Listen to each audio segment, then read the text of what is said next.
I am not concerned about people renting out a spare bedroom on a short-term basis. What I am concerned about are the big operators.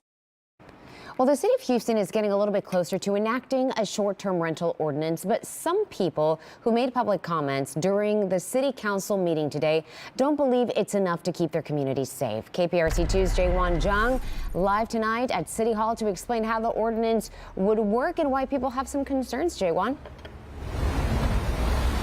Yeah, Daniela, one Houstonian I spoke to says an apartment complex that turned into a short-term rental property across the street from where she lives has been a nightmare in her neighborhood. She says it's drawn in everything from noise, crime, and street takeovers. And although the proposed ordinance would enforce some regulations on short-term properties, she questions if it's enough.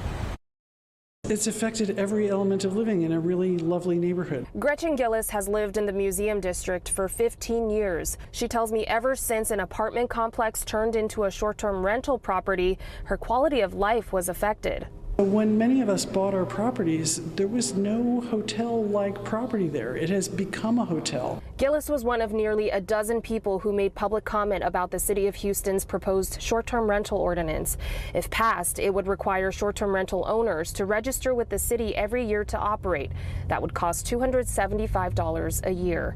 The city could also revoke a registration for several reasons, like noise violations or conviction of a serious crime. I don't have a problem with short-term rentals when it's, something like a spare bedroom or a small unit somewhere.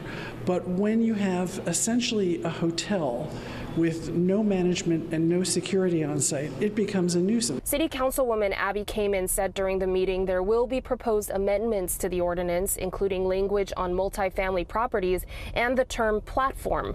Airbnbs and Verbos are notably the platforms used to book short-term rentals, but real estate agents voiced concerns about whether their website, Houston Association of Realtors, would be included. It does not manage bookings, accept payments, nor does it make any money off of short-term rentals.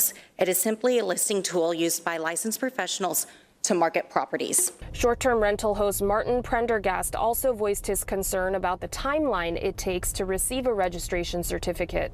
There's nothing in the wording that says how long that takes.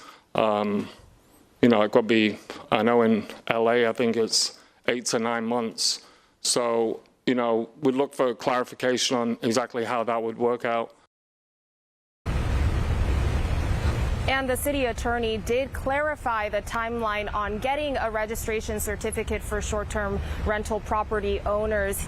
She says that applications will be accepted by the city beginning in August of this year, and the process should be completed by January of 2026. And she did say that short-term rental property owners can operate their short-term rental properties during that 6 or 7 month processing period. And that's all if the ordinance passes. The City Council is set to vote on it tomorrow morning. Live in downtown Houston, Jaewon Jung, KPRC2 News.